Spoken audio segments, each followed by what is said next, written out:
안녕하십니까. 오랜만에 우리 신명기를 정밀하게 해석하는 원문 성경과 역본 성경을 가지고 하는 겁니다. 그러니까 한글 개역 성경 펴놓으시고 원문의 원자를 모르더라도 설명을 들으면 분별력이 생깁니다. 최소한도 싹군들이 천진데 속아 넘어가지는 않아야 되잖아요. 가장 싹군의 가능성 있는 것이 전적 부패한 자기 자신이라고 하는 것은 물론 전제하고 말입니다. 누가 누구를 판단하고 헤아릴 자격이 있겠습니까마는 지켜야 되잖아요. 가짜들이 에덴 동산부터 출몰해가지고 첫사람들을 꼬꾸라뜨렸는데 원죄잖아요, 그게. 그런 면에서도 마지막 때는 속이는 가라지들이 널려 있으니 그런 걸 대전제하고 정말 중심 있게 공부하시고, 제가 어떤 뜻으로 어떤 자세로 말하는지 좀 진드막하게 좀 오래 전체를 들어보고 판단하십시오. 그냥 뭐 조금 본 다음에 뭐 그냥 나왔다 그만둔 사람들이 뭐 구독 신청한 사람보다 더 많은 것 같습니다. 좀 중요하지 않아요? 한 사람이라도 정말 똑바로 이것을 깨닫고 자기소개를 하고 뭐 이거 해가지고 뭐 써먹을 건덕지나 있습니까? 생명의 말씀인데 생사 판단이 되는 최후 직관은 그날에 설 것을 놓고 이 땅에 있는 동안 어떻게 우리가 바른 믿음으로 하나님께서 나를 건지셨는가 목적을 놓고 거룩한 사명에 정말 사로잡히는 충만한 그런 삶을 살기를 바라는 면에서 제가 올리는 거예요.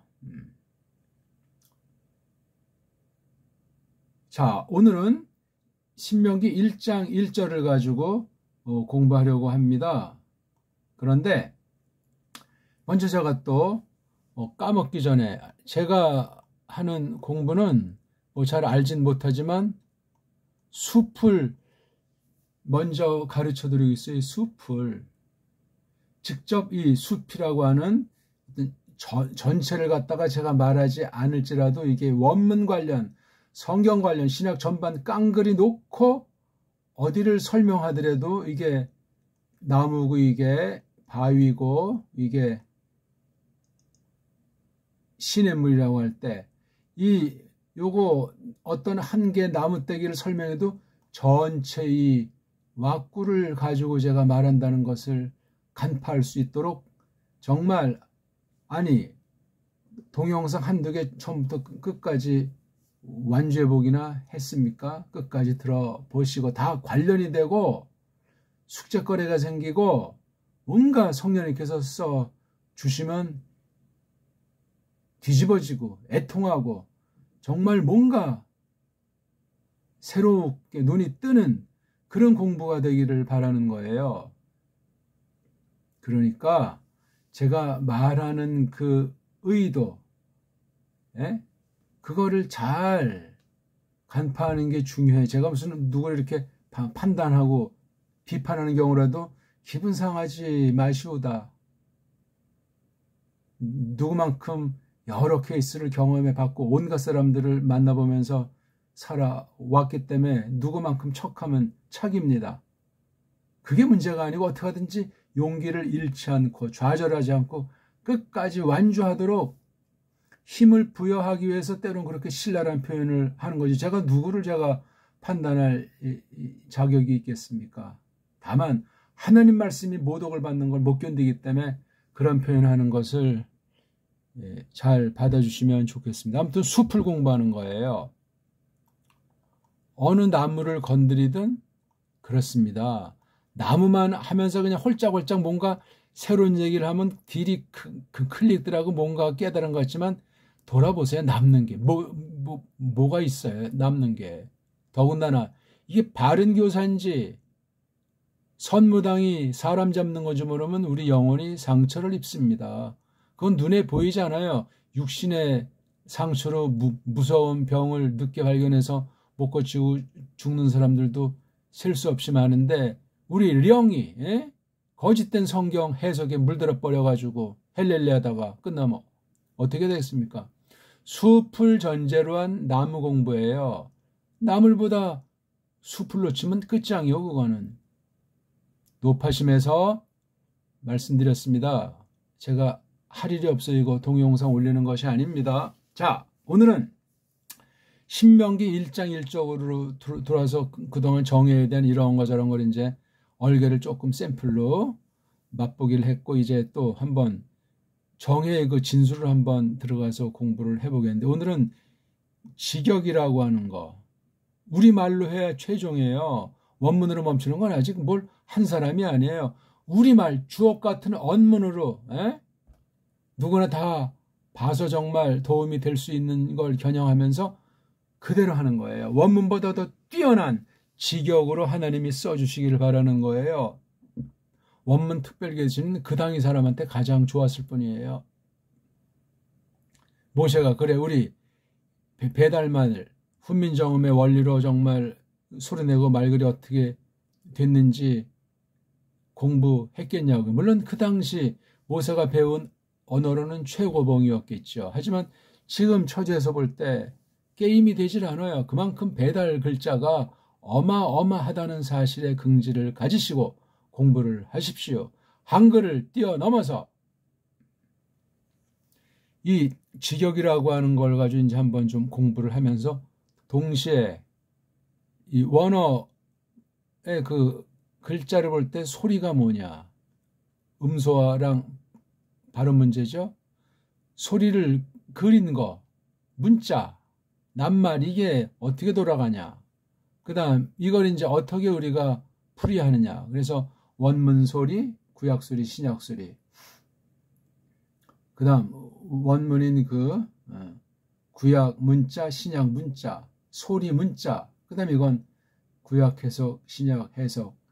이게 이제 이 직역이라고 하는 곳에 들어간다 하는 것을 전제로 하는 거예요. 오늘 아무튼 1장 1절 첫 단어 너무너무 중요하고, 신명기에서 이거를 갖다 그냥 훌렁 지나가는 사람은 신명기를 알지를 못한다. 그렇게 아주 단정 지을 만큼 굉장히 중요한 거예요. 모든 낱말들이 전부 다 동등하게 아주 충만한 말이지만 말입니다. 자, 먼저 우리가 이제 신령한 목을 축이고 해봐야 되겠죠? 자, 정음으로 요거 발음을 한번 하겠습니다.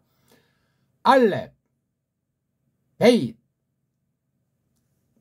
김멜, 달렛, 해, 바브, 자인, 흣, 흣, 오드, 캅, 라멧, 메임, 눈, 사멕, 아인, 페, 짜데이, 콥, 레이슈, 신, 쉰, 탑. 요게 바로 우리 정음식으로 초성, 중성, 종성이라고 하는 읽기에, 발음에, 맨마루에 있는 유일한 알파벳인 우리말로 읽어드린 거예요. 서양식으로도 한번 읽어야죠. 탑, 쉰, 신, 레이슈, 코프, 짜데이, 페, 어인, 사메흐, 눈, 메임, 라메드, 카프, 이오드, 흣, 자인, 바브, 해, 달렛, 김멜, 베이트, 알렙. 큰 소리로 수십, 수백, 수천 번을 해야만 합니다. 자, 오늘은 또 이제 한 가지 또 우리 보너스를 이거 보세요. 이응, 비읍, 기읍, 디읒, 히읗. 아무런 이 순서의 논리가 없어요. 그냥 이렇게 넣은 거예요. 우리 지금 정음이랑 견줘서도 그렇고, 이게 뭡니까 이게? 아무런 질서가 없어요. 오늘날 서양 알파벳가 전부 이런 식돼 있잖아요. 헬렌말과 신약 쓴 문자랑 구약 쓴 문자가 짬빵이 돼 있어요. 누가 누구를 보고 했는지, 그럼 이것에 대한 원본이 뭔지, 최고의 문자가 있었는데 구약 문자로 또 신약 문자로 뒷날 둘이 또 짝짝꿍 해가지고 지금 나온 게 현대 원문 비평학에 돼 있는 것이고, 서양 언어가 이걸 딱 해서 라틴 뒤에 이제 독불 0이 돼서 그렇게 알파벳가 굳어진 거, 이른바 인도 유럽어라고 하는 참 코미디 같은 이야기예요. 그러니까 이게 A, B, C, D, E, F, G, H, I, J, K, L, M, N, O, P, Q, QQRST 비슷하다니까요. 그러니까 헬레니즘, 헬라말 당시 구약 문자가 손질당했다, 짜집기 당했다, 그렇게 저는 짐작하고 있는 사람이에요. 무서운 일이에요. 자, 그건 여기서 지금 깊이 다룰 문제가 아니고, 자, 본론으로 우리 향해 볼까요? 이건 필요 없는 걸 지우지 못했네요. 지난 17강에 대한 거. 자, 한번 신명기 1장 1절을 읽어볼까요? 엘레 하드바림 아쉐르 디베르 모셰 엘콜 이스라엘 부 에베르하야르덴 바 미드바르 바 아라바 몰 수프 베인 파란 우베인 토페 블라반 바 하제루트 부디 자하브. 좀 복잡하고 좀 그냥 밋밋한 문장으로 보이는데 오늘 이것을 공부하려고 합니다. 엘레. 일단 끝까지 한번 읽었다는 건 간단히 해석을 해드리는 거예요. 읽기가 해석이라고 이미 말씀드린 바가 있고, 그렇죠? 소리의 뜻이 이 문자가 지닌 뜻을 압도한다. 이것도 이미 말씀드린 바가 있습니다. 그렇게 말하는 사람, 그렇게 써놓은 문법책 있으면 저한테 좀 소개 좀 해 주시오. 그거 모르면 다 그냥 선무당이에요.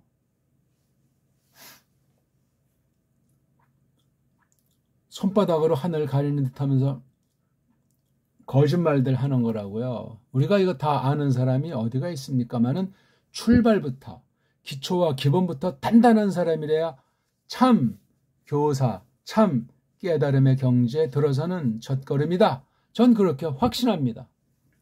말글로 속임이 사람에게 꽉 차 있잖아요. 거짓말쟁이가 아닌 사람이 없고 혀에 똑바로 된 사람이 없잖아요. 혀 잘못 놀리면 생사가 달렸다고 성경에서 그토록 경고하는 것 아닙니까? 혀가 좀 보니까 말하잖아요. 말. 소리 내잖아요. 그게 삐딱선이 타 있는지 모르면 거기서 나온 문자, 글자에 대해서 엉망진창이 돼요. 말과 글은 참 신비한 거예요. 신비한 거. 최고의 사람에게 주신 선물이에요. 그게 망가졌단 말이에요. 첫사람들 꼬꾸라져가지고.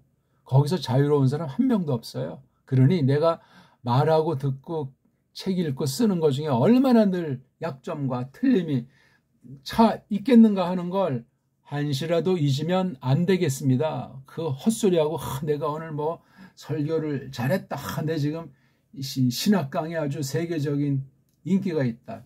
참 촐랭이 같은 처지죠. 촐랭이. 예? 정말 진중한 사람은 그렇게 호들갑 떨지 않소. 인기에 놀아나지 않는다고요. 인기를 따지면 예수스 크리스토스만큼 인기가 없는 사람도 있습니까? 몇 안 되는 애들도 다 죽음 자리에선 다 톡 꼈는데. 그러니까 성경을 보되 똑바로 보셔야 돼요. 거짓된 잘못된 복음에 들어와서 애초부터 첫 단추부터 엉망진창인 게 이 땅, 이 교회 아닙니까? 그게 고쳐진 적이 없어요. 더 교묘하게 타락 극도로 가서 배교로 그냥 전국을 강타한 지 벌써 100년이 넘습니다. 개신교만 놓고 봐도 이 끔찍한 무서운 것을 고민하고 찾는 사람 전 본 적이 없어요. 서양 허풍선회 같은 거 흉내내지 못해가지고 주기적으로 달락거리면서 성경을 파괴하고 헛된 풍자만 교회에 넣는 이런 것이 갈수록 깊어지고 있지 않습니까? 원문 분야도 마찬가지죠. 자, 엘레 하드바림 많이 읽다 보면은 한 단어에 멈추지 않고 두 단어, 때론 뭐 짧은 거 한 문장 그런 식으로 능력이 생기는 것을 전제로 또한 말씀드리는 거예요. 그건 모르더라도 읽기만 되면 지금 어디를 설명하지? 예. 그것만 알아도 다 알아먹을 수 있어요. 이게 구약은 이렇게 읽잖아요. 오른쪽에서 왼쪽으로 가면서. 이게 좀 훈련이 안 된 것 같지만 우리나라는 훈련이 옛날 글자를 그렇게 다 썼어요. 그렇게 읽었어요. 띄어쓰기도 없이 그냥 쭉쭉쭉쭉. 그런 DNA가 있다니까요. 그게 안 된 분들은 DNA가 딴 결인지 모르겠습니다. 혹시라도 불만을 품을 수가 없고 이것 때문에 못하겠다는 말은 뻥이라는 말씀을 제가 드리고 있는 거예요. 아무튼 엘레 하드바림에서 엘레 주로 모든 말은 앞부분에 힘을 주는 거고, 또한 이런 틀에서는 앞부분에 힘을 주니까 또 이게 운율이 맞죠? 쾅쾅 쾅쾅. 두 박자 할 때. 근데 쾅쾅 쾅쾅이 굉장히 긴장이 되고 힘들어요. 뻑뻑하다고요. 세계 모던어는 액센트 원리의 큰 원칙을 말씀드린 거예요. 그것도 무슨 외우고 자시고 할 필요가 없어요. 우리 그냥 생기는 대로 그때그때 상황에 맞게 자연스러운 거예요, 그게. 그래서도 소리 속에 이미 해석의 기본이 들어가 있다는 얘기를 드리는 거예요. 근데 소리에 대해서 소자도 모르는 사람은 그 얼마나 힘겹게 외우고 암기고 자시고 하면서도 뭘 배웠는지 모르는 죽은 공부하는 사람이 된단 말입니다. 엘레. 이게 지금 토라가 1, 2, 3, 4, 5권 5권째 돼 있잖아요. 각각 어떤 애들이 또 책 이름을 붙여서 한국에서는 뭐 창세기, 출애굽기, 레위기, 민수기, 신명기. 제가 처음에 이제 글이 들어왔을 때 원래 모태신앙이지만 놀러 다니라고 신약 제목은 좀 알았는데 구약은 뭐 창세기 말만 들었나? 20살 때, 17살 때 할아버지가 보시는 그 성경책을 이제 고1 때죠. 처음으로 이제 듣던 풍어만 있던 걸 글자로 창세기 1장을 어느 날인가 본 적이 있어요. 신기하더라고요. 공책에 정리도 해봤어요. 저 첫째 날은 뭐, 두 번째 날은 뭐, 또 뭘 만들었나. 그렇게 잠시 그냥, 한두 번 했나? 그 잔상이 지금도 강렬합니다. 이게 창세기였구나. 들은 풍어를 뭐 그냥 거죽으로 들었던 걸 내가 직접 읽은 거예요. 그때 창세기라는 제목, 출애굽기라는 제목도 본 기억도 안 나요. 아무튼 그렇습니다. 5권. 토라라고 이제 이렇게 그리죠. 구약문자 그릴 때 모음부어를 무시하고 자음만 그리우시다. 이게 원본이니까. 최초 원본은 없다고 하지만 토라라고 읽어요. 이렇게 해서 이걸 토, 이걸 라. 참 코미디 같은 얘기죠. 이 바브는 어디로 갔는고, 해는 어디로 갔는고, 타부자랑 레시자만 발음하는 토라란 발음은 엉터리다. 그렇게 단정 짓습니다. 아무것도 아니에요. 그러니까 이 자음이라는 음소, 뜻과 소리를 가장 조그만 알갱이인데 4개잖아. 근데 왜 2개만 소리 내고, 왜 이건 모음도 없지만 모음처럼 누가 언제 무엇을 근거로 이것을 모음이라고 하는 거, 거기서 벌써 속임이 있는 거예요. 읽기에 속임이 있어요. 어쩌고 저쩌고 하면서 뭐 소리가 없어지기 때문에 뭘 만들고 어쩌고 저쩌고. 뭐를 언제 만든지도 모르잖아요. 언제. 아무튼 세상 옛 고문서는 조작이 대부분이라는 사실이에요. 종이짝 가지고 이거 뭐 종이 보니까 1000년도 넘은 것 같다. 얼마든지 속일 수 있어요. 사탄이라는 놈은 예수님까지도 속이려고 달려든 놈인데, 우리 같은 사람이야 정신 안 차리면 얼마나 놀이개로 전락될 수 있겠습니까? 끔찍한 이야기예요. 자, 어쨌거나 제가 드린 한마디 한마디는 다 고민을 많이 해본 사람한테는 쏙쏙 들어와요. 껍데기로 대충 해서 빨랑 써먹고 뭐 그런 사람은 잔소리밖에 들리지 않겠죠? 자, 엘레. 아니, 이 말 뜻이 뭐라 그래요? 사전에 보면 이렇게 나옵니까? 디스의 복수, 디즈라고 읽습니까? 우리 다 뭐 영어들을 다 잘 알 테니까 그 글자로. 이렇게 해서 요거 다 단수복수꼴이 좀 비슷하잖아요. 그렇죠? 이거라고 하잖아요. 왜? 원어사전, 외국 애들이 만들어 놓은 구약 렉시컨을 보면 이렇게 있다니까요. 이걸 또 이제 한국에서 이걸 이제 번역한 것들 있잖아요.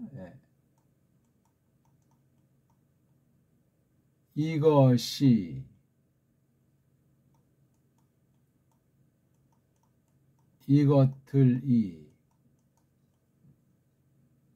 뒤에 또 이걸 이자라고 한 거는 또 잘 보이지도 않아요. 에? 은 그러지 지금 은. 이것은, 이것들은. 이랑 은은 아무 차이가 없습니까? 아무튼 이런 등등의 것이 이걸 일단 직역으로 해본다고 할 때 예상이 되는 거예요. 엘레. 그래서 이 사전이라고 하는 것을 조심하라고 제가 말씀드린 거예요. 예? BDB 사전이다. KB 네덜란드 계통 원문 사전이다. 대소사전 수태요. 우리가 그걸 골라 먹고 분석 비판하는 안목이 없으면 사전을 열지 마시오다. 차라리 그냥 용사가 쓴 간단한 몇 단어 쓴 그런 게 훨씬 더 소박할지도 몰라요. 그런 게 좋다고 말하는 것이 아니라 차라리 도끼는 객기는데 비싼 돈 들어서 그 두꺼운 거 외국 사전 책장에 꼽아두면 누가 알아준답니까? 돈만 낭비한 거지. 범죄예요, 그거. 범죄. 어떤 면에서는. 왜 티를 내요? 엘레. 이게 자관 이것들이라고 하건 이것들은 을이라고 하건. 근데 여기서 이에 해당하는 거는 어떤 겁니까? 엘레에서 이에. 예? 그럼 이게 것에 해당하는 건 어떤 거예요? 것은. 들은 또 어떤 거예요? 들은. 또 이나 은이라고 하는 일반적으로 꼬랑지.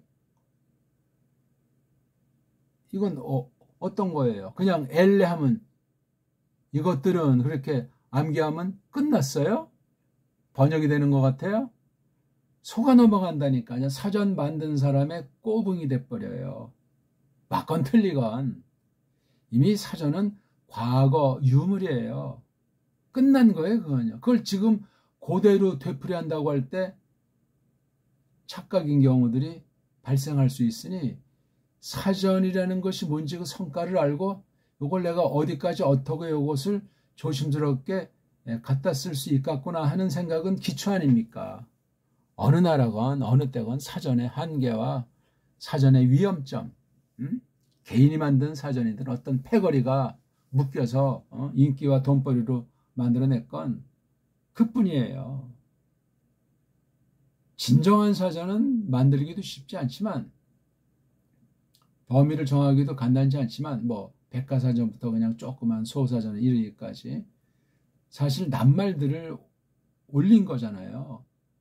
풀이역으로 만들건 단답형식으로 만들건 이 말글을 말로 말미암은 글, 즉 낱말을 단어를 모아놓은 거잖아요. 그럼 그 사람의 세계관, 그 사전 당시의 이 이모저모를 못 벗어나는 그게 장점이 될 수도 있고 아주 약점이 될 수도 있는 거예요. 그거를 늘 생각하셔야 돼요. 우리나라가 먼저 이것을 만들지 않았으니까 외국 애들이 만들었다니까 이게 우리 초장에 그냥 선입견에 딱 각인돼 버려요. 아, 우리는 무식하고 서양은 똑바로 했겠지. 아이고, 참 이미 스스로 그냥 노예의 자리로 전락해 버리는 거예요. 조심해야 됩니다. 우리가 알지도 못하면서 잘난 척하고 딴 나라 먼저 앞선 걸 무조건 물리치라고 말씀드리는 것이 아닙니다. 엘레. 이게 쪽발이 말로 품사라고 하잖아요. 저쪽 헬라에서 만들었다는 걸 BC 5세기에서 1세기 사이에 품사 8개 그냥 이것도 사람마다 시대마다 늘었다 줄었다 하죠. 그렇죠? 자세히 말하면 10개 가지고도 품사 종류를 가를 수 있겠습니까? 그러니까 이것도 품사라고 하는 걸 만약에 헬라 말 가지고 했다면 그건 헬라 말에만 국한된 거예요. 왜? 헬라 말이 다른 낱말에 비해서 떨어지고 사연이 기구하고 소리와 문자 관계가 일그러져 있고 알파벳이라고 하지만 그 이른바 자음모음이라고 하는 것이 이게 언밸런스에 빠져가지고 엉망진창이고 그런 것을 극복하기 위해서 임시방편 땜빵으로 그냥 부랴부랴 만들듯 만들어 놓은 게 이 문법이라고 하는 거예요. 문법. 이게 뭐예요? 그럴 문자잖아요. 소리를 그린 그림을 가지고 어떤 기준을 정한 거. 이거 법이란 말을 너무나 이거 함부로 쓰는데 이거 아니에요. 이게 아니 그럼 이게 라자입니까? 이게 아니잖아요. 이거 라를 너무 막 쓰니까 성경만이 라지. 어떤 인간들이 만든 게 라가 있어요. 가변성 있고 실정이 바뀔 때마다 엉망진창인데 여기도 법자를 함부로 써서 문법권은 벌써 일단 주눅이 드는 거예요. 글자에 오해를 해가지고 망가진 글자 중심한 것을 땜빵 해놨다는 거예요. 근본인 음소를 못 만들었어요. 소리와 어근을 못 찾아가지고 땜빵하고 눈 속이고 그 당시 그냥 현실을 대충 넘어가서 미봉책한 것이 문법이에요. 언어 리론들이라고요. 이상도 이하도 아닙니다. 요거 아주 확실하게 못 박아드리는 거니까 고민해 보세요. 제가 딱 말씀같이 던져드리니까 속지 마시라고 똑바로 이왕 힘쓰는 거 똑바로 공부하시라고 이런 말 해주는 사람이 있습니까? 품사를 더 자세히 몰라서 환장들하고 낑낑매는 거지. 노예예요, 노예. 그 만든 사람의 가르치는 사람의 영문법이 뭐예요? 에? 임시 때 땜빵하고 그냥 답이 없는 거예요. 늪이에요. 늪에 빠지면 점점 움직일수록 빠져가지고 못 나오잖아요. 어떤 경우는 아예 죽잖아요. 늪. 아, 우리말 참 멋있어요. 늪. 맞죠, 이거? 이렇게 씁니까? 이거 무슨 느낌이 아니잖아. 늪. 늪에 빠지니까 나오려고 뭐 이렇게 허우적거리지만 나올 수가 없잖아요, 이게. 에? 요런 늪이면 요건 조금 이제 뭐 나오려고 하는 거 솟구치는 게 있는데 늪이라는 글자 그 식임새를 잠깐 설명해 본 거예요. 엘레가 서양 애들식으로 할 때 이 품사가 뭡니까? 글자를 이렇게 요거 하나를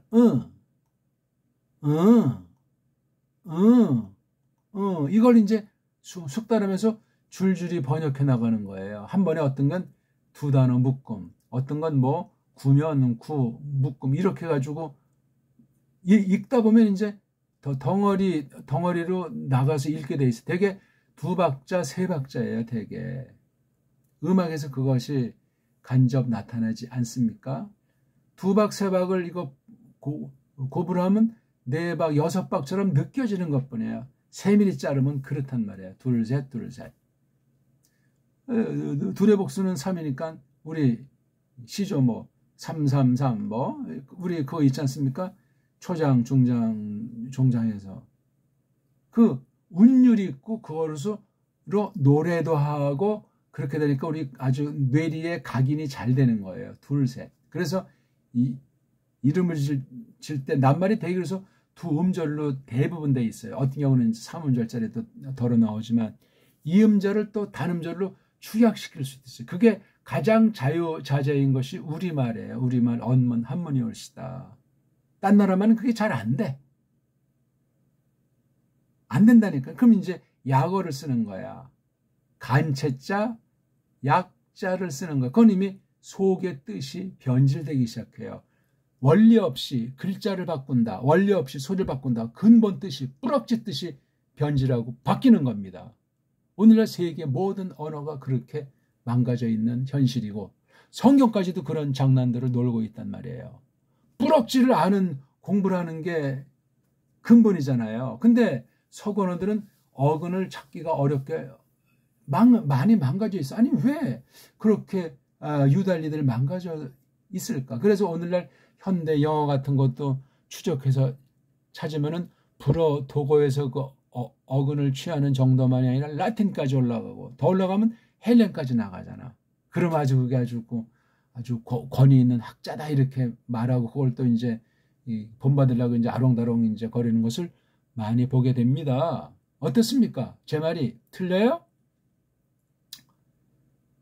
언어가 어떻게 해서 뒤죽박죽됐고 어떻게 변조하고 어떻게 어떤 시대를 거치면서 막 짬뽕이 되고 또 각색이 됐나 하는 게 참 처참한 흑암의 권세가 틀어가지고 하나님의 심판 가운데 사람들의 말글살이가 비참해져 있는 거예요. 겉으로는 뭐 첨단이니 뭐 전기차가 나오니 수소차가 나오니 뭐 개인 자동차 비행기를 만드니 다 허사에 허사. 아벤 헤벨 헛거 아벤 샤브 다 이거 우상에 속한 그 허당이란 이야기들이에요. 헤벨 아벤 샤브 이건 뭐 슈바렘 단어가 여기서 현대 이스라엘면에 쓰는 것들이 만든 구약 문법 용어 슈바 있잖아요. 슈바 우상이라는 거예요. 헛거 어영병.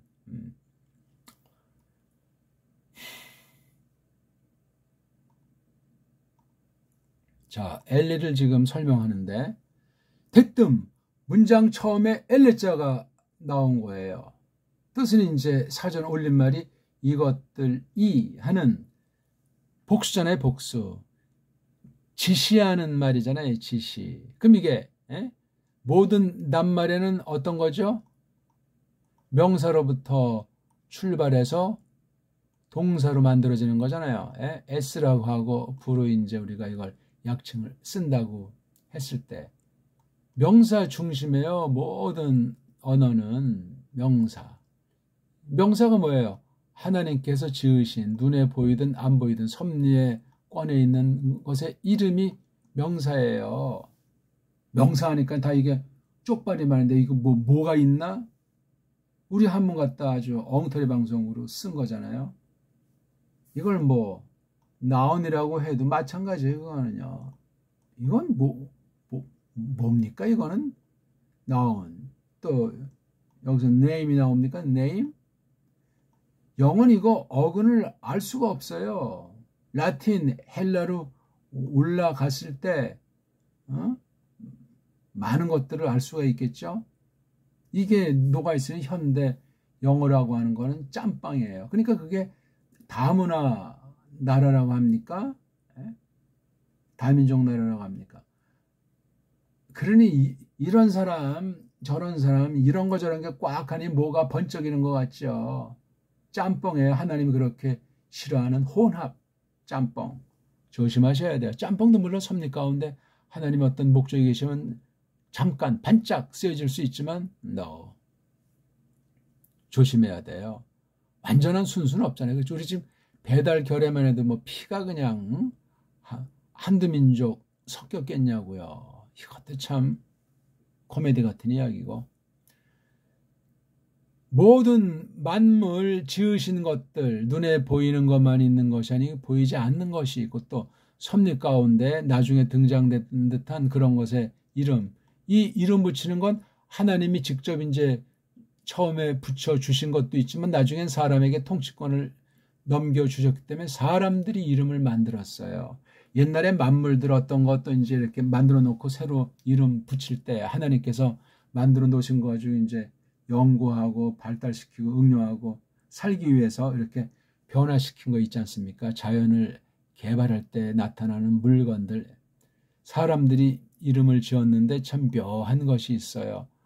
아무렇게나 마구 짓진 않잖아요.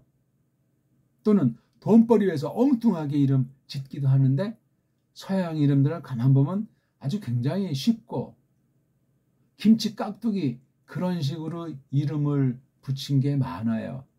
사람 이름이나 일본 이름 봐도 아주 무식한 이름들이 널려 있어요. 그리고 뭐 길든 짧든 뭐 뜻든 뭐를 근데 내용 들어가면 굉장히 유치합니다. 대부분 유치하죠. 우리나라 이름은 지금은 뭐 현대 이름들은 엉망진창이지만 뿌리 깊고 유서 깊은 그런 아주 뜻을 새기는 우리 언문과 한문이 깔린 거기 때문에 최고 이름이에요. 우리나라 이름들이. 뭐 김사무엘 그래서 그냥 엉터리 번역된 성경 이름 갖다 쓰는 그 기독교인들이 이름 폐해가 크고 또 한글 전형주의자들이 그냥 뭐 박 차고 나온 놈이 셈이네 이런 식으로 그냥 호적에 올려가지고 뭐 하는 짓들입니까? 그게? 이건 언어를 잃은 자기네 문자가 뭔지 모르는 사람들의 세상에 놓여된 처사예요. 우리는 한문이 깔려있는 언문으로 이름을 짓습니다. 기본이에요. 그게 기본. 근데 뭐 일제 지나고 6.25 지난 뒤에 그냥 돈에 환장들어서 엉망진창인 시대예요. 소설에 나오는 주인공 이름이나 이런 뭐 드라마에 나오는 그 이름들 각본에 있는 거 쓰면은 묘하게 그 주인공이 그 이름처럼 되는 경우들이 제가 볼 때 거의 다인 것 같아요. 아는 경우들도 더러 있는데 이름자의 느낌을 가지고 제가 그 쭉 추이를 살펴보는 거예요. 아, 기묘해요. 아, 요즘 인기 있다는 그 연인이라는 그 옛날 인조 당시에 뭐 어떤 드라마 이제 소설이잖아요. 연인이라고 하는 건데 거기에 나오는 남자 주인공이 자기 성은 원래 이 씨가 아니지만 이장현이에요. 장현. 장현. 요게 그 주인공의 이미지가 그대로 드러나더라고요. 희한해요. 우리 소리가 그래요. 우리 글자가 그렇다고요. 조금 말이 딴 데로 갔지만 이름이라는 거 이제 아시면 돼요. 이름이 살았니? 죽었니? 뭐 했니? 그 결과를 표시하는 낱말을 이름으로부터 전성된 것으로 보통 보죠. 물론 이름이 없이 나중에 이제 동사 자체를 또 개발해 냈겠지만 그런 걸 갖다가 동사 그러니까 이름을 풀이하는 거죠. 이름을 설명하는 거라고요. 뭘 어떻게 했는지. 끝났어요. 그러면요. 근데 무슨 얼어 죽을 문법이 복잡해지냐고요. 낱말 가지고도 뭐 통사론이니 뭐 형태소니 뭐니 쓸데없는 문장 학술 용어들이 언어 학술 용어들이 계속 쏟아져 나와. 이건 속이는 거예요. 속이는 거, 헤매는 거예요. 헤매는 거.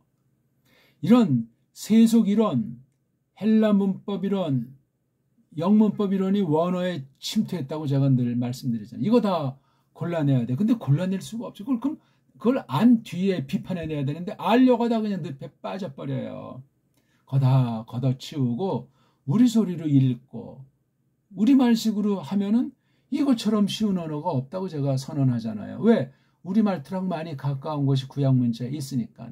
신약문자는 구약문자에 또 촐랭이로 거기 물든 것이 있어가지고 간단해 더 복잡하고 아주 뭐 그렇게 망가진 면도 있죠. 왜냐하면 언어가 시간이 지날수록 타락하니까 앞에 것을 하는데 지가 변해봤자 전혀 딴 말로 되진 않았을 테고 내용이 일치하잖아요. 구약 내용이랑 신약 내용이. 그래서도 이 말글에 관련된 소리와 문자에 대한 것이 연결이 된다고요. 하다못해 고유명사 구약에 나오고 신약에 나오는 이 사람 이름들을 봐도 소리가 어떻게 변질이 돼 있건 그렇잖아요.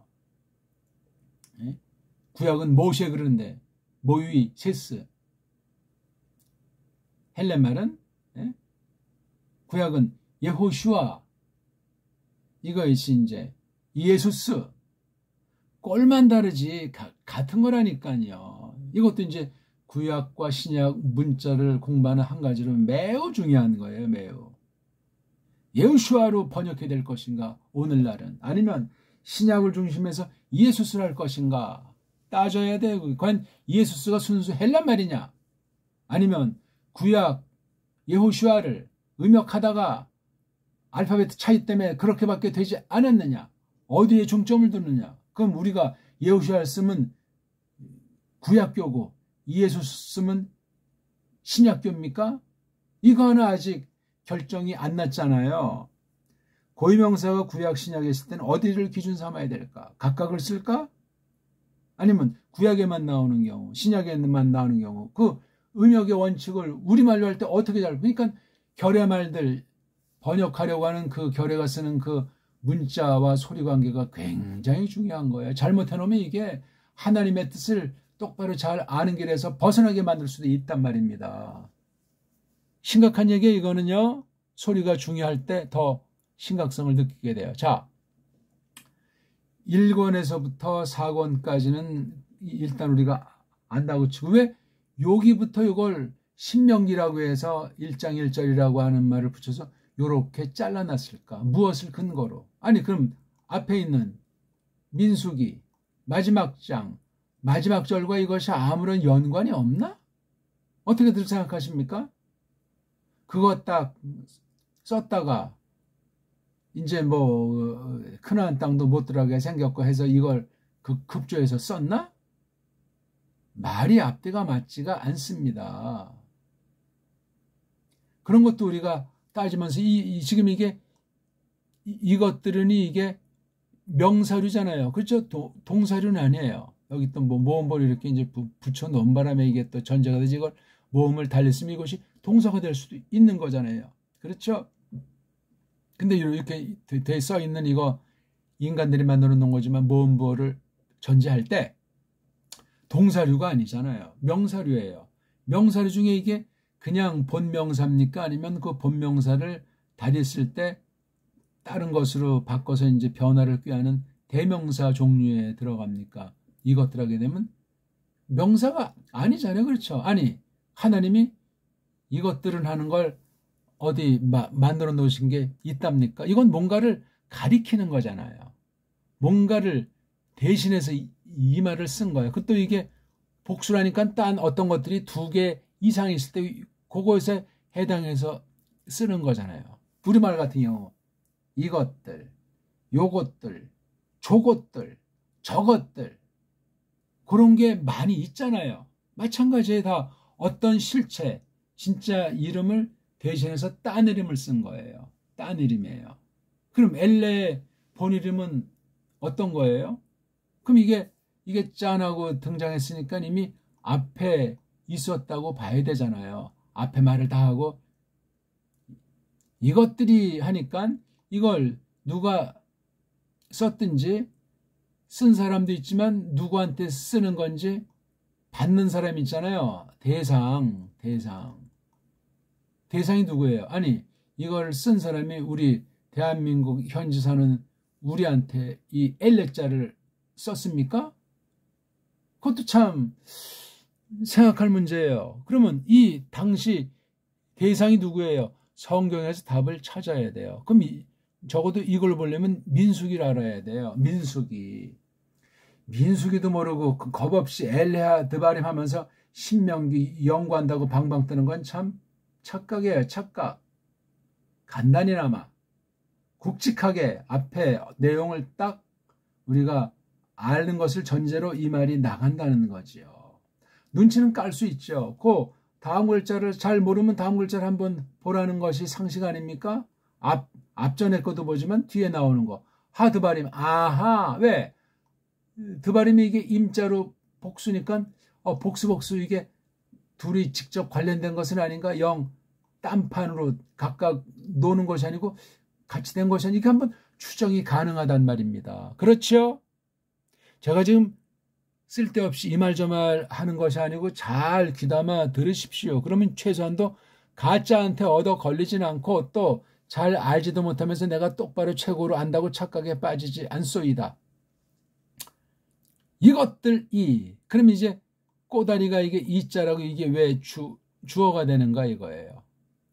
소유격도 있고 역격도 있고 을을 붙이는 목적격도 있는데 이것들 그럼 이게 문장이 안 되는 것 같아요?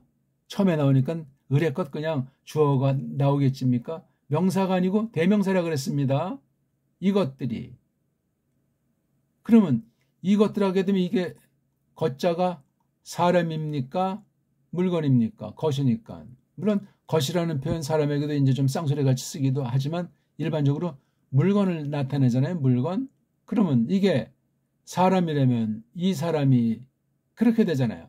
사람도 두 가지가 있잖아요. 하나는 사내, 하나는 계집. 족보 없는 말로 하나는 남자, 하나는 여자. 여자가 아니라 여자. 뭡니까 이게? 요걸 봐가지고 그것도 승부가 안 나요. 이게 꼴이 엘레가 들자가 들으니까 복수인데 사람인지 물건인지 사람이라면 남자인지 여자인지 그렇게 따져 들어가야 된다고 일단.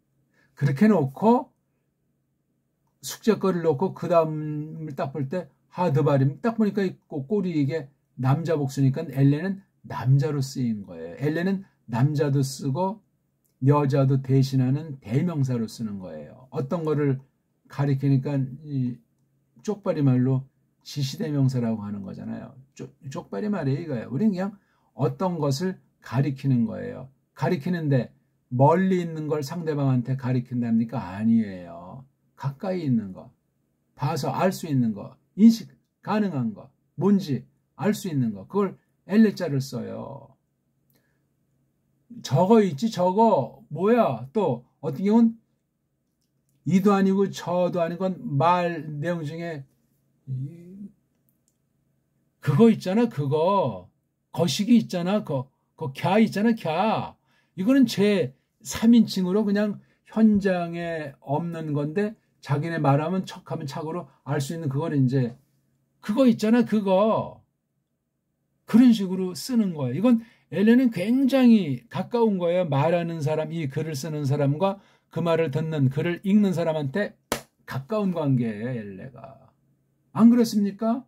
그거 자체로 굉장히 이것은 강한 맛이 있는 거예요. 강한 맛. 근데 여기 앞에 그 흔한 부라고 하는 접속사가 보이지 않습니다. 그러면 앞이랑은 완전히 딱 단절되고 새로운 글쓰기인가? 이것도 한번 따져봐야 돼요. 이게 책의 처음이라면 뭐 그렇거니 하겠는데 지금 이게 창세기, 출애굽기, 레위기, 민수기, 신명기 여기 보세요. 다 창세기는 이제 없고 이 출애굽기 앞에 부, 레위기 부, 그 다음 민수기 부, 신명기만 없어요. 굉장히 독특합니다. 창세기 앞에 접속사 흔한 기본 접속사 부가 없는 건 인정을 하는데 신명기 앞에는 없어요. 그러니까 신명기 굉장히 독특한 분량이에요. 이거 이렇게 자를 수밖에 없는 것을 잘랐다는 것보다 아무튼 부라고 하는 것으로 연결 안 시켰기 때문에 앞에 어떤 면은 네 권이 그냥 합이다. 이 엘레 속에 엘레 이하를 푸는데 앞에 있는 사경이 다 전제되어 있다고도 볼 수 있는 거예요. 이게 엘레가 간단하지 않아요. 창세기 부분 다음에 쓴 출애굽기 부분도 이게 부잖아요. 부. 그럼 두 개가 지금 연결된 한 권이에요. 마찬가지죠? 이것도 보니까 네 권이 연결됐잖아요. 그리고 한 권만 부가 없어요. 별개가 아닌데 하나인데 이것이 사경과 일경의 관계예요. 이렇게 말하는 사람 있나요? 전 지금 성경만 가지고 글자 원칙과 소리 원칙을 가지고 해석하는 거예요. 신명기만 보면 앞에 창세기에서 민수기가 보이기 시작하는 거예요. 앞에 사경에 대한 실력이 신명기 실력이에요. 사경 모르는데 어떻게 신명기 박사가 돼요? 성경 박사는 웃기는 얘기지만. 또 박사 그러면 한국엔 만물 박사인 줄 알아요. 오늘날 박사는 요거 엘레 가지고도 박사 딴다고요. 엘레 가지고도. 지금 제가 드린 설명 중에 어떤 말들에 대해서 착안해 가지고 얼마든지 놀라운 성경 연구를 전개할 수 있는 것들도 몇 가지 있다고 확신합니다. 스쳐 지나갔든 꽂혔든.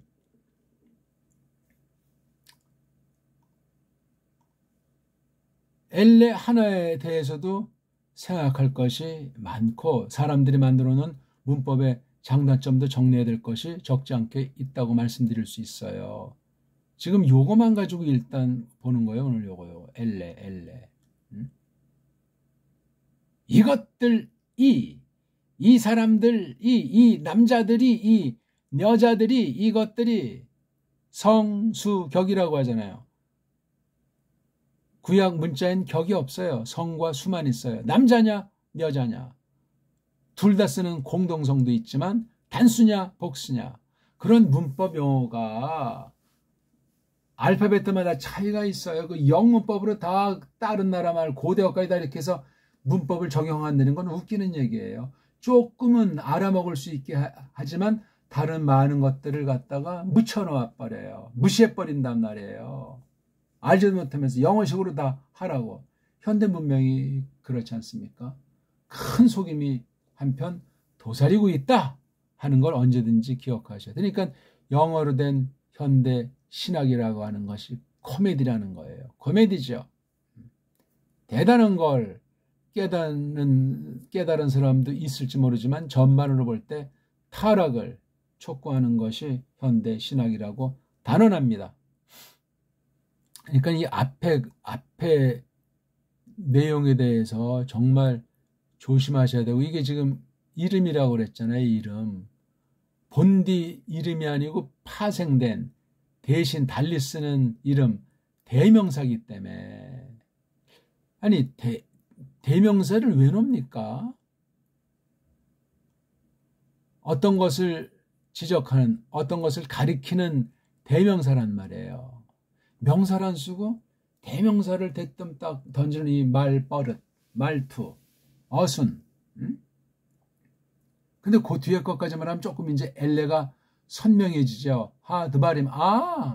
엘레가 하드바림이구나. 그냥 단적으로 나와요. 그냥 두 단어로 한 문장이 돼버리니 이렇게 짧고 경쾌한 것도 신기한 거예요. 구약에 이렇게 단마디 내지 두 마디로 된 문장들이 많은데 한글 번역엔 막 그거 아주 문장을 늘려가지고 잘 안 나올 때가 있어요. 직역을 안 했기 때문에 그래. 직역이요. 이것들, 그 이야기들 이렇게 하질 않았기 때문에 이게 뭐지? 이것들이 그 이야기들 그렇게 해야 돼요. 우리 한글 번역 이것이 어떻게 되는지 한번 슬쩍 참고들 해보시라고요.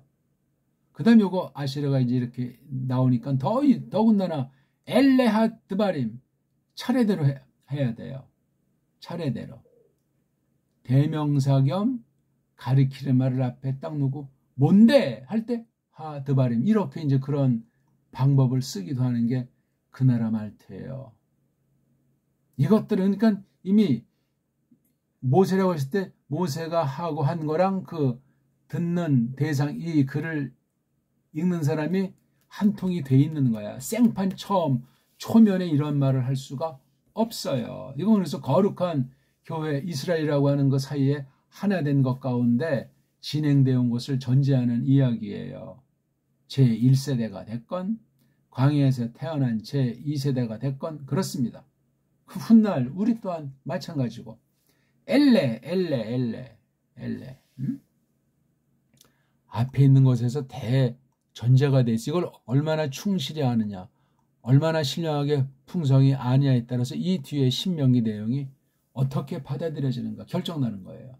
이 앞에 4경이랑 요 마지막 한 경이 이게 차이가 나질 않아요. 본질상 관통해요. 관통하면서 앞에 전체에 대한 것을 한술 더 떠서 그 다음 때를 예비하면서 정리해 나가는 거예요. 해석이요, 간추림이요, 아주 각별한 선언. 그냥 쓸데없는 되풀이가 아니에요. 그 신자가 되풀이 한다는 말이잖아요. 그렇죠? 새 신자가 아니에요. 듀테로노미로서 듀테로가 두 번째 반복이 된 말이에요. 이거. 그러니까 아주 각별히 생각해야 돼요. 신명기는 잘 알겠는데 창세기에서 민수기는 잘 모르겠다. 이거 앞뒤가 맞지 않는 얘기예요. 앞뒤가. 조금 말하다 보니까 시간이 너무나 많이 갔습니다. 요것에 대한 명사는 다바르예요. 다바르의 복수 다바림 또는 드바림 이렇게 쓴 거예요. 이것들이 그 이야기들. 굉장히 정말 어떤 구약 말투의 정수, 구약 표현법에 아주 단마디로 표현하고 있는 이 말투를 깊이 새기셔야 돼요. 얼마나 간단해요. 군소리가 없이. 이름에서 이름으로. 그러니까 이름으로 된 글이에요. 이른바 명사문이에요. 이런 동사가 없잖아요. 지금 이 문장 한 절로 잘랐을 때 종속절에서 디베르라고 하는 동사 하나가 있어요. 나머지 다 무슨 어떤 땅 이름인지 자고한 뭐 거쳐간 이름인지 그런 것들이에요. 이게 드바렘. 그러니까 이 장소들 굉장히 자세하게 적었어요. 그 당시 사람들이 알아요, 이걸. 오늘 우리는 어떻게 아십니까? 콜, 이스라엘, 여기 대상이 여기 나오는데, 많은 것을 함께 동행한 것을 알 수 있죠. 어쨌거나, 엘레라고 하는 걸 조금 오늘 살펴봤습니다. 앞에 1강, 2강에서의 엘레자에 대한 거 복습해 보십시오. 요걸 또 조금 가만히 생각하면서 그 1강, 2강을 보시면 더 많은 것이 깨달아지고 생각이 나는 게 있을 겁니다. 성경을 하나님 말씀으로 성령님이 팍 믿도록 해주신 진짜 믿음의 소유자, 성경 권위에 사로잡힌 사람이라면 그렇단 말입니다. 지금 우린 원문을 공부하는 것이 아니고 하나님 말씀의 뜻을 생각하는 거예요. 이 읽기는 됐잖아요. 엘레예요, 엘레. 이걸 근데 문법 해석을 할 필요도 없고 새기는 거잖아요, 이게 지금. 이름의 이름. 하나님께서 지으신 만물 가운데서 벌어지는 것이 달려라고 하면 성경과 상관이 없답니까? 화성을 간다고 쳐도 성경과 상관이 없냐고요. 말도 안 되는 사기고 거짓말이 된단 말입니다. 그러니까 우주 이야기라는 것이 낱말도 웃기는 얘기지만 앞에 것이 답이에요. 앞에 것과 이 뒤에 나오는 것이 어떻게 끈끈하게 연결이 돼 있는가. 앞에 것도 이제 물론 정리를 해야죠. 제 창세기 있는 거랑 삼경 놓고 마지막 이거 신명기인데 이렇게 세 쪽으로 갈라서 볼 수 있지. 한 권인데 갈라서 본단 말이에요. 창세기 부분을 어떻게 볼 수 있는가. 뒤에 점점 이걸 자세하게 좁혀서 말해 나가는 거예요. 처음엔 크게 딱 한 다음에 점점 좁혀 나가서 자세하게 나오는 거예요. 그래서 이제 신약으로 넘어오고 점점 아주 그냥 그 창끝처럼 바늘것처럼 정교하게 그 핵심으로 나가서 아주 알짜를 알려주는 그런 성격으로 계시를 기록하시기도 한다 하는 걸 우리가 아시면 되겠습니다. 뭔가를 좀 말씀을 많이 드리려고 했는데 조금 뭘 말하다가 별로 말씀드린 바가 없어요. 아무튼 오늘 오랜만에 엘레자를 이런 문법용어로 지시대명사 하나도 간단치 않다. 정확하게 이것의 쓰임새건 관련되는 것이건 이게 콕 찍어서 뭔가를 딱 지적해 주는데 복수, 그렇죠? 복수를 지적했으니만치 이 엘레자가 싸우도는 것이 옛 계시, 그다음 앞으로 올 신약 계시까지 관련해서 이 말씀이 참 흥미있는 거예요. 물론 가까운 미래 크나안 땅에서 전개될 일, 연결돼서 이어져 나갈 계시도 물론 포함하지만 그 유구한 앞선 계시, 앞으로 세상 종국에 되어질 것들이 이 안에 기록이 돼 있다는 사실은 상식 중에 대상식이 되겠습니다. 고맙습니다.